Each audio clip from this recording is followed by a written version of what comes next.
नमस्कार हजुरहरू सबैजनालाई सिक्किम क्रोनिकलमा स्वागत छ र आज तपाईहरुलाई हामी पूर्व सिक्किमको खामदुङ सिङताम निर्वाचन क्षेत्र अन्तर्गत पर्ने दुङदुङ थासा जीपीयू को राङतु वार्डमा हामी तपाईहरुलाई लिएर आएका छौं र यस वार्डमा अवस्थित जुन VLW सेन्टर छ अनि हर्टिकल्चर फार्म छ।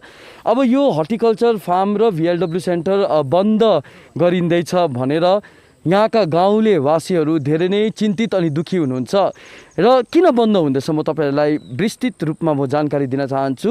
1975 सालमा स्थापित भएको यो VLW सेन्टर अनि एग्रिकल्चर जुन यो हर्टिकल्चर फार्म छ यो जमिनलाई लिएर लगभग जुन जमिन छ लगभग 7 एकड जमिन भनौं है, यो जमिनलाई लिएर धेरै नै विवाद चलिरहेको छ र सुप्रिम कोर्टले अहिले आएर जुन आफ्नो जजमेन्ट दिनुभएको छ यसमा चाहिँ विभागले जुन जमिनको मालिक हुनुहुन्छ उहाँलाई यो जमिन हस्तान्तरण गर्ने, उहाँलाई ब्याक गर्ने उहाँले सुप्रिम कोर्टले जुन निर्णय दिएको छ यस अनुरूप विभागले अब यो सेन्टरलाई बन्द गरिरहेको छ।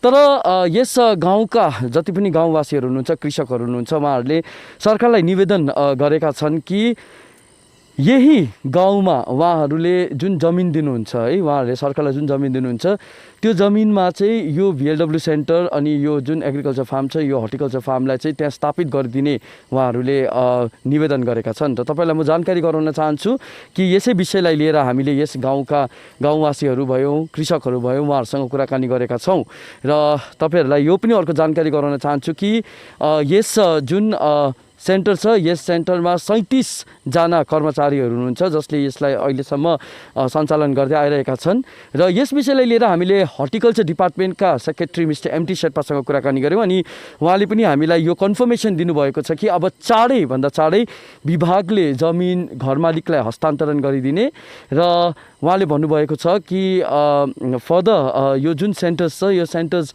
अहिले अब अपरेट हुने छैन अनि अन्य कहीँबाट भ्यूहरू ल्याउन सकिन्छ कृषकहरूले भनेको छ भने यहाँ जो कर्मचारीहरू हुनुहुन्छ 37 जना कर्मचारीहरूलाई अन्य जग्गा एडजस्टमेन्ट गर्ने कुरा पनि उहाँले जानकारी दिनुभएको छ। हेर्नुहोस् सिक्किम क्रोनिकलले कुराकानी गरेको यो भिडियो हामीले कुराकानी गरेका छौं कृषकहरूसँग अनि यस गाउँका गाउँवासीहरूसँग। हजुरको नाम भनिदिनुहोस्। मेरो नाम हरिमान प्रधान। हजुर, अनि यो गाउँलाई चाहिँ के भन्छ? यो राङतु वार्ड हो। राङतु वार्ड। तपाईँ चाहिँ के गर्नुहुन्छ पेसा? म त अब फार्मर्सै गर्छु। अब हजुर, क्यास क्रपहरू फार्मिङ गर्छु। र जुन यो सिड सेन्टर छ यहाँबाट है, सेन्टर यो हटिने अब कुरा चल्दै रहेछ हैन, र तपाईँ एउटा कृषक हुनुहुन्छ है, के चाहिँ सुविधा हुन्थ्यो तपाईँलाई यहाँ सेन्टरबाट? बिउ बिजन अब घर छेउकै फार्म थियो, बिउ बिजनहरू ल्याउनु ओर्नु सुविधा थियो, बट बिरुवाहरू ओसार्नु हामीलाई सुविधा थियो नि। अब यही फार्म उड्यो भने त अन्त हामीहरू कहाँ गएर ल्याउनु सकिन्छ हैन, टाढो हामीहरूको भनेको टाइममा गाडी भाडा हुँदैन। अब माझीटार सामदुङ हामीहरू जानु सकिँदैन नि त। अब यहाँ भनेको त आँगनको छेउमा हुँदाखेरि हामीलाई सुविस्ता परिराखेको थियो, 1-2 पैसा अब हामीहरू फार्मिङ गरेर बचाउने मौका हुँदै थियो। यो उडेपछि त हामीहरूको ठाउँ छैन। र कुन बिरुवाहरू चाहिँ तपाईहरु यहाँबाट लानुहुन्छ? हामीहरू यो कोप सिड प्राय सिड हामीलाई यहाँबाट वितरण हुन्छ। अब राङतुको अब कोपी, भेन्डी हामीलाई सबै यो करेलाको बिउ, लौकाको बिउहरू सिड जति हामीलाई यहाँबाट दिनुहुन्छ। हजुर, एग्रिकल्चरमा अब धानको बिउ, फापरको बिउ, दालहरू यही एग्रिकल्चरबाट वितरण गर्थ्यो। अब हामीहरूलाई त्यो सुविधा पाउँदैन, अब यो उडिसकेपछि त हैन। अनि विवादमा रहेछ नि त यो जमिन, त्यसै कारणले गर्दाखेरि हैन अब यो हटिँदैछ यहाँबाट भनेर भनिएको छ है। र विभागलाई के निवेदन गर्न चाहनुहुन्छ? सरकारलाई के निवेदन गर्न चाहनुहुन्छ? सरकारलाई के निवेदन गर्नु र हामीलाई अब घर छेउमा अहिले फार्म थियो, हामीलाई यस्तै बरु यताउता प्रपर्टी खोजेर हैन हामीलाई यो नजिकै राङतुमै भए चाहिँ हामीलाई सुविस्ता हुन्थ्यो। जस्तो पहिला जस्तो यहाँ फार्म अब गएपछि त कुनै ठाउँ सर्दा यही राङतुभित्रमै सर्यो भने नि हामीलाई सुविस्ता पर्थ्यो। यहाँ जति भएको बिउ बिजनको सहुलियत हामीहरू फार्मरहरूले लिनु पाइन्थ्यो। अच्छा, तपाईँको नाम भनिदिनुहोस्। मेरो टिभी नेवर हो सर। हजुर, टेकबहादुर नेवर। हजुर, फर्स्ट अफ अल त सिक्किम क्रोनिकललाई धन्यवाद दिन चाहन्छु। त्यसै गरी यो वाद विवाद हुँदै गएको यो हाम्रो राला फार्म भनेर रेजिस्ट्रेसन भएको थियो, तर यो वार्ड अहिले पछाडि छुट्टिनुले गर्दाखेरि चाहिँ राङतु वार्ड हो। यो राला फार्म भए पनि राङतु वार्डभित्र पर्नुले गर्दा यो चाहिँ सिङताम खाम्दुङ कन्स्टिट्युन्सीभित्रको सेन्टरभित्रको फार्म हो। यहाँबाट यो फार्म उठेर जाँदा चाहिँ हामीलाई एउटा दुःखलाग्दो कुरा चाहिँ के चाहिँ छ भन्दाखेरि हामी घरमा बिहान सिट रोपेर सब्जीहरू लगाएर आएर नपुगेको सिटहरू यहाँबाट लिएर गएर लगाउन सकिन्थ्यो। अब यहाँबाट सिफ्ट भइसकेपछि हामी सामदुम माझीटार जानुलाई चाहिँ हामीले सोच्नुपर्छ। हाम्रो फर्स्ट अफ अल त गाडी भाडा हुँदैन, एकमा जाने मौका पनि पाउँदैनौँ। त्यसले गर्दा हामीलाई धेरै समस्या हुन्छ र यो डिपार्टमेन्टको तर्फबाट र हाम्रो गाउँले सबै सिन्दाम खाम्दुम कन्स्टिट्युन्सीबाटै चाहिँ हामीलाई यो फार्म कहीँ पनि यही एरियाभित्रमा सिफ्ट भइदिएको भए हामी धन्यवाद चाहने थियौँ। म त अब पहिला भन्ने हो भने त मैले बनानाको खेती चाहिँ बहुतै गरेँ। सुमन सर हुनुहुन्थ्यो, अहिले उहाँ पोस्ट त्यतिखेर जोइन्ट सेक्रेटरी हुनुहुन्थ्यो। अनि उगेन म्याम हुनुहुन्थ्यो, उहाँको पालामा मैले धेरै प्रोडक्ट गरेको फार्मबाट 2 लाख 2.5 लाखसम्म मैले बनानाको प्रोडक्ट निकालेर बेचेको। अब अहिले चाहिँ यो केस हुँदै जाँदाखेरि यहाँनिर सिटहरू पनि अलिक कम्ती हुँदै मार्जिन घट्दै आयो। अनि यो मार्जिन चाहिँ पिकअप लिनुपर्नेमा चाहिँ अलिकति डाउन भएर आउँदाखेरि चाहिँ हामी सारा गाउँले अलिक दुखित छौँ। हामीलाई के लाग्छ भने हाम्रो गाउँको यो सौन्दर्यपन एउटा गहना नै खोलेको जस्तो भयो। यो फार्म उडेर जाँदाखेरि चाहिँ अब जहाँसम्म छ उडेर जान्छ, अर्को जग्गा लान्छ, मालिकले केस जित्यो भन्दैछ। त्यसले गर्दा चाहिँ हाम्रो सारा गाउँलेको यो गहना हातबाट खोसियो। यसले गर्दा चाहिँ यो गहना चाहिँ अर्कै ठाउँ यहीँ सिन्ताम खाम्दुमभित्रै कहीँनिर गभर्मेन्टले यसो चासो गरेर राखिदिनु भयो भने चाहिँ हामी धेरै आभारी छौँ उहाँहरूमाथि। आर्थिक रूपमा चाहिँ तपाईँहरूलाई कतिको नोक्सानी हुन्छ यदि यो फार्म यहाँबाट हट्यो भने अथवा अन्यथा कतै सिफ्ट गर्यो भने? हामीलाई यसमा त अहिले जुन पाराले चल्दै थियो त्यो हेरेर त हामीलाई 100% लस्ट हुन्छ। किनकि यो फार्मले हामीलाई बेनिफिसियरको नातामा ट्याङ्की दिन्थ्यो, पाइप दिन्थ्यो, सिटलिङहरू सबै दिन्थ्यो। जस्तै बनानाको सिटहरू आउँथ्यो, त्यो पाइन्थ्यो। जस्तै पाइनएप्पलहरू भयो, दुनियाँ चिजको ओनियन भयो, यस्तोहरूको सिट हामी पाउँथ्यौँ। खोर्सानी, प्याजहरू यो सबै थोक पाउँथ्यो। अब यति सानो चिज लिनु जानु हामी माझीटार पुग्नुपर्छ। माझीटार जाँदाखेरि चाहिँ हामीले टाइममा गाडी पाउँदैन, प्लस दिनभरिको हाम्रो मेहनत पनि गयो। घरमा पनि त्यो टाइममा उहाँबाट उखलेको सिट ल्याएर घरमा ल्याउँदा चाहिँ हाम्रो 50% पनि सक्सेस हुँदैन। यसले गर्दा चाहिँ हामी सारा पब्लिकले भन्दैछौँ कि यो फार्म चाहिँ कहीँ पनि यो कन्स्टिट्युन्सीभित्रै रहिदिएदेखि चाहिँ हामी एकदम सरकारप्रति धन्यवाद दिने थियौँ भन्ने आशा राख्दछौँ। परिचय भन्नु। म लोकेन्द्र खड्का, यहाँ रङतु निवासी। र यो सिड जुन फार्म चाहिँ यो अब है हटिँदैछ यहाँबाट होइन, र हामीले सुन्यौँ कि गाउँलेवासीहरूले चाहिँ गएर क्षेत्र विधायकलाई पनि एउटा ज्ञापन चढाउनु भएको छ है, यहीँ राखिदिनु यहीँ छेउछाउमा भनेर है। र यो अब जमिन चाहिँ कहाँ छ नि त? यहाँ छेउमा यो काजीको नि खड्का कहीँ पनि यहाँ दिने मान्छे भएको छ आफ्नै पब्लिकहरूले आफ्नो सुविधाको लागि। जस्तै अब सिडलिङ्सहरू पाउनुले गर्दा होइन, अब यहाँ चाहिँ के छ भने ट्रान्सपोर्टेसन लागि हाइवेमा पर्छ, कुनै पनि सिट आउँछ राइट टाइममा आइपुग्छ, ट्रान्सपोर्टेसन सही छ। अब अर्को जग्गा कहीँ सारिदियो अरे भने त अब आम मान्छेले दुःख पाउने नै हो है। अब यो फार्म हामी जन्मिनुभन्दा अगाडिको, हामीभन्दा बुढो भइसकेको फार्म हो। अब यस्तो एसेटहरू चाहिँ गाउँबाट हटेर जान्छ भने साह्रै दुःख लाग्छ नि यो चिजमा चाहिँ। अब किनभने हाम्रो आम मान्छेले ट्रान्सपोर्टेसनको कस्टिङ हुँदैन, अनि अब त्यो लिनु जानु कहिले पाउने, ल्याएर आएर अब लिएर त आउँछ नि, बेलुका साँझमा आइपुग्यो भने कसरी रोप्ने, आधी त बिग्रेरै जान्छ। अब यो सब चिजले गर्दा सरकारलाई है कहीँ पनि यसो सुइटेबल जग्गामा हेरेर नजिकमै कहीँ सिफ्ट गरेर चाहिँ गरिदियो भने चाहिँ राम्रो हुने थियो। अरू केही निवेदन छ? अरू त के भन्नु, अब आम मान्छेले यसरी दुःख पाउँदाखेरि चाहिँ सरकारले झट्टैभन्दा झट्टै होइन एउटा कसरी हुन्छ एउटा सल्युसन निकालेर नजिकमै कहीँ सिफ्ट गरेर यो मान्छेहरूलाई इम्प्लोइडहरूलाई पनि यहीँ राखेर सिडलिङ्सहरू यहीँ पाउनु थाल्यो भने अब साह्रै यहाँको जनताहरू खुसी हुने थिए। मेरो नाम गौरी शङ्कर शर्मा, म यही गाउँ निवासी हुँ, राङतु गाउँ निवासी। र आज यहाँ जुन हाम्रो सिक्किम क्रोनिकलको टिम तपाईँहरू यहाँ आउनुभएको छ, तपाईँहरूलाई हाम्रो गाउँमा धेरै स्वागत छ। र यो जुन चाहिँ एउटा अहिलेको हाम्रो यो हर्टिकल्चर फार्म र डेभलपमेन्ट सेन्टर जुन विवादमा छ र यो चाहिँ यहाँबाट बन्द हुन्छ भन्ने कुरा सुन्नुमा आउँदाखेरि र यो विषयमा तपाईँहरूले पनि थाहा पाएर तपाईँहरू यहाँ आइदिनु भएकोमा तपाईँहरूलाई धेरै धेरै धन्यवाद। र विशेष हाम्रो निर्मल दाजु र उहाँको सहयोगी साथीहरू सबैलाई स्वागत जनाउँदै र आउनुभएकोमा धन्यवाद पनि दिँदै र म यो फार्मको विषयमा एक दुईवटा कुराहरू अब तपाईँहरूले मलाई बोल्नु भन्नुभयो है, राख्नु भन्नुभयो, मैले अब जाने जति म राख्न चाहन्छु र कतिवटा गल्ती भयो भने पनि म अगाडि क्षमा पनि माग्न चाहन्छु।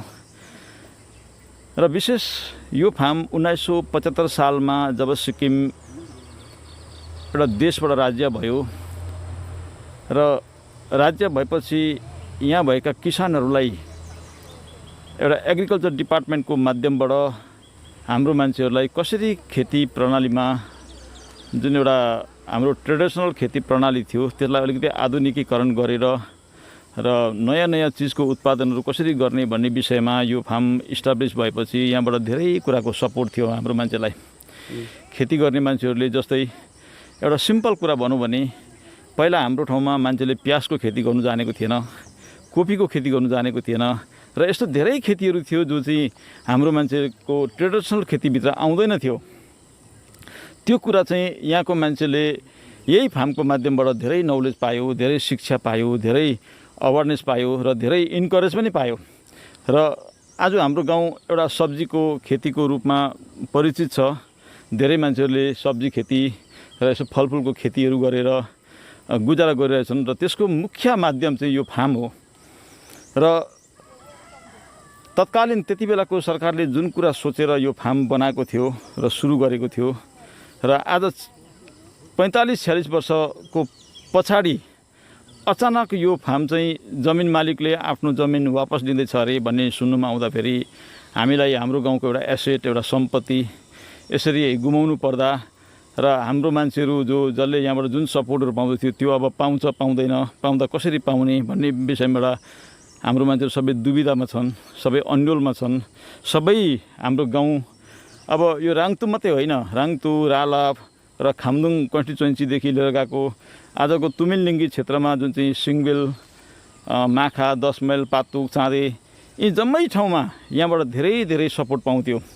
लेकमा जानेर बन्दाकोपी पछि रोपेर पछि फल्थ्यो। अब त्यो पनि अब त्यो सपोर्ट उहाँहरूले पाउँछ पाउँदैन पछाडि कसरी म्यानेज हुन्छ त्यो हामी भन्नु सक्दैनौँ होइन। यो अब सरकार अनि डिपार्टमेन्टको कुरा हो। र एउटा के निवेदन भने अब यत्रो वर्षसम्म यसरी चलेको फार्म अचानक बन्द हुनुको पछाडि जुन कारण छ अब त्यो कारण सुन्नुमा आउँदाखेरि माननीय सुप्रिम कोर्टको जजमेन्ट जमिन मालिकको पक्षमा गएर त्यहाँदेखि जमिन मालिकलाई अब डिपार्टमेन्टले जमिन फेरि जिम्मा दिनुपर्छ भन्ने कुरा कता कता सुन्नुमा आउँदाखेरि हाम्रोमा यो अब हामी पनि एउटा अन्यलमा पऱ्यौँ र यो के हो कसो हो यसलाई कसरी अब यसलाई यहीँ राख्ने भन्ने विषयमा हामी चिन्तित छौँ। र यसै विषयमा हामीले हिजो मात्रै हाम्रो गाउँको बुजुर्ग साथीहरूसँगै हाम्रो जनप्रतिनिधि वार्ड पञ्चायत त्यहाँदेखि हाम्रो वार्डमा हाम्रो पञ्चायत जिल्ला पञ्चायत उपाध्यक्ष श्री शर्मिला छेत्री हुनुहुन्छ। हामी एउटा टिम गएर हाम्रो माननीय विधायक एवं स्वास्थ्य मन्त्री श्री डाक्टर मणिकुमार शर्माज्यूलाई पनि हामीले भेट गऱ्यौँ र उहाँलाई पनि हामीले रिप्रेजेन्ट गरेको छौँ। र त्यसमा चाहिँ हामीले सम्माननीय मुख्यमन्त्री महोदयलाई निवेदन गरेर एउटा बिन्ती पत्र दिएको छौँ र त्यो चाहिँ उहाँले नै म बात गर्छु भन्नुभएको छ। र हामी एउटा कुरा के भन्न चाहन्छौँ भने जो भयो त्यसमा हामी अब माननीय कोर्टको जजमेन्टलाई र त्यो फैसलालाई हामीले मान्नुपर्छ। तर मान्दै पनि यो फार्म हेर्नुहोस् आज यहाँनिर यसरी नास्पाती बगान छ, यसरी लिची बगान छ, यसरी यहाँ सागपातहरू विभिन्न प्रकारको सागपातहरू उत्पादन भइराखेको छ र यहाँ धेरैजना मान्छेहरू काम गर्दैछन्। आज लगभग 37जना मान्छेहरू यो फार्ममा छन् र यी मान्छेलाई कसरी अब बन्दोबस्त गर्ने, कतिको अब यहाँ घर छ यहाँबाट उनीहरू धाएर अर्को ठाउँ जाँदाखेरि दिनै पछिको गाडी भाडा तिरेर आफ्नो खाएर त्यहाँदेखि फेरि बेलुका घरमा आउनु पर्दा फेरि जुन चाहिँ पैसा पाउँछ उहाँहरूले त्यो पैसाले उहाँहरूले घरमा केही सपोर्ट गर्नु सक्दैन, अझै उल्टा गोजीबाट उनीहरूको फाल्टु खर्च हुने अवस्था छ। र त्यसले गर्दाखेरि यो मान्छेहरूलाई कसरी हामी फेरि पुनः उहाँहरूलाई कन्टिन्यू कसरी गराउने, कहाँ गराउने भन्ने विषयमा चिन्ताको विषय छ।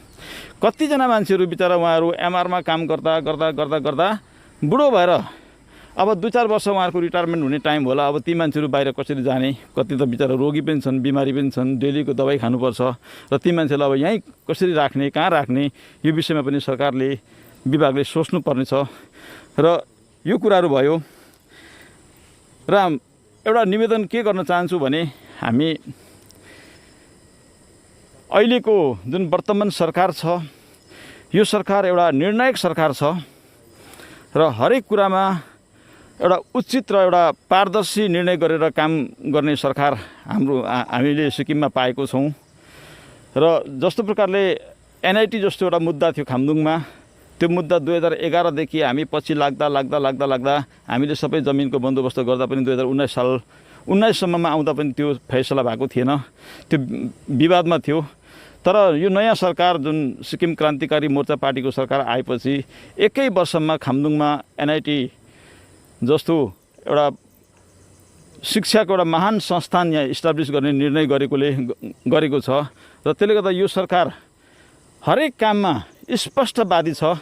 र हामी एउटा के निवेदन गर्न चाहन्छौँ भने यो फार्म पनि जसरी एउटा कुनै संस्थान ल्याउनुको लागि कति वर्ष हामीले सङ्घर्ष गर्नुपर्छ, कति बिन्ती गर्नुपर्छ, कति कुरा म्यानेज गर्नुपर्छ भने यो चल्दै आएको यो एक्जिस्टिङ एउटा फार्म हर्टिकल्चरको एउटा फार्म यसलाई अझै अपग्रेड गर्नुपर्ने, यसमा त अझै हामीले विभिन्न अन्य कुराहरू थपेर आजको उत्पादन विषयमा हाम्रो मानव संसाधनलाई तकनिकी बनाउने विषयमा त्यहाँदेखि यहाँ अझै पशुपालनको पनि एउटा मोडल फार्म यसलाई बनाएर अगाडि लानुपर्ने विषयमा आज यो फार्म फेरि यहाँ नरहने भन्ने कुरा सुन्दा फेरि यो सबैभन्दा हाम्रो लागि दुःखको कुरा हो। र हामी सरकारलाई एउटा निवेदन गर्न चाहन्छौँ जसरी भए पनि यो फार्मलाई यहीँ वरिपरि सराउन्डिङमा जमिन बन्दोबस्त गरेर सरकारले यसलाई पुनः सञ्चालन गरिदिनुपर्छ, जसको निम्ति हामी गाउँलेको तर्फबाट सरकारलाई जुन सहयोग दिनुपर्छ हामी त्यसमा कटिबद्ध छौँ, हामी सहयोग गर्छौँ। र हामीले जमिन बन्दोबस्त गर्ने विषयमा पनि हामीले हाम्रो तर्फबाट आफ्नो पहल अगाडि बढाइसकेको छौँ। र यो कुरालाई सरकार र सरकारका सम्माननीय मुख्यमन्त्री महोदय, कृषि मन्त्री, क्षेत्र विधायक र विभाग सबैले लागि परेर यसलाई यहीँ राख्नुपर्छ र राखिदिनुहोस् भन्ने निवेदन गर्दै मेरो यो कुरा यहीँ राख्दछु। धन्यवाद।